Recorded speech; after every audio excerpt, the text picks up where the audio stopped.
स्वागतम सुस्वागतम। स्वागत है मित्रों आप सभी का हमारे YouTube चैनल हिंदी साहित्य में। स्वागत करता और आपके मंच संचालन करता है टी निरंजन। रेणु जी की प्रारंभिक शिक्षा फरबिसगंज तथा अररिया में हुई। रेणु ने प्रारंभिक शिक्षा के बाद मैट्रिक नेपाल के विराटनगर आदर्श विद्यालय से कोइराला परिवार में रहकर किया।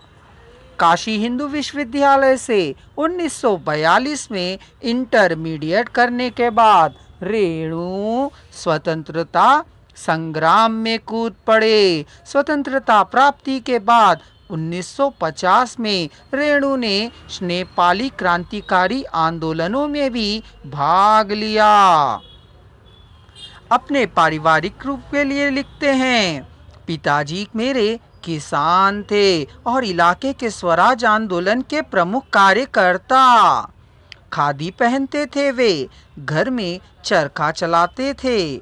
रेणु जी ने बचपन और किशोरावस्था में ही देश की आज़ादी की लड़ाई से जुड़ चुके थे। 1930 से 31 के में रेणु अररिया हाई स्कूल के चौथे दर्जे में पढ़ते थे।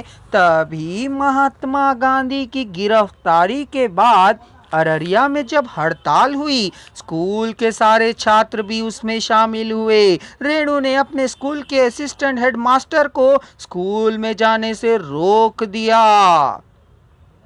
यह अलग बात है कि इसके लिए इन्हें सजा भी मिली, लेकिन इसके साथ ही वे इलाके के शाहबहादुर सुराजीश के रूप में प्रसिद्ध हो गए। प्रकाशित कृतियों की चर्चा करें तो हम कह सकते हैं कि इनकी प्रसिद्ध कहानियां हैं मारे गए गुलफाम, लाल पान की बेगम, तबे एकला चलो रे, संवादिया, एक आदिम रात्रि की महक, पंचलाइट, ठेस। रिपोर्टर्स के रूप में इन्होंने लिखा है ऋण जल धन जल, नेपाली क्रांति कथा, वन तुलसी की गंध, एक श्रावणी दोपहर की धूप, श्रुत अश्रुत पूर्व। उपन्यास के रूप में मैला आंचल, पढ़ती परी कथा, जुलूस, दीर्घ तपा, जो शब्द में कलंक मूर्ति के नाम से प्रकाशित हुआ था, कितने चौराहे, पलटू बाबू रोड। कथा संग्रह के रूप में आदिम रात्रि की महक, अग्निखोर, ठुमरी, अच्छे आदमी। संस्मरण के रूप में आत्म परिचय, समय की शिला पर। मित्रों, फणीश्वरनाथ रेणु ग्रंथावली भी उपलब्ध है। प्रकाशित पुस्तकों की अगर मैं बात करूं तो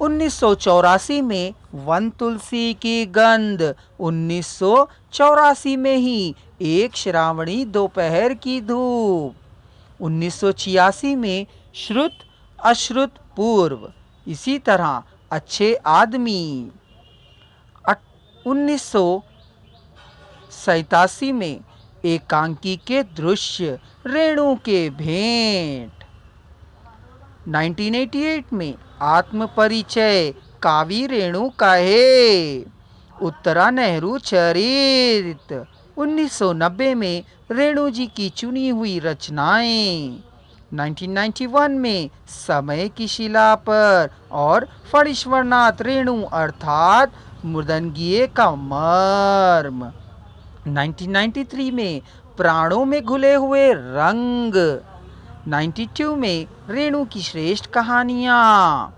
यह पुस्तक प्रकाश्य में नहीं है, जिसका नाम है चिटिया हो तो हर कोई बाँचे।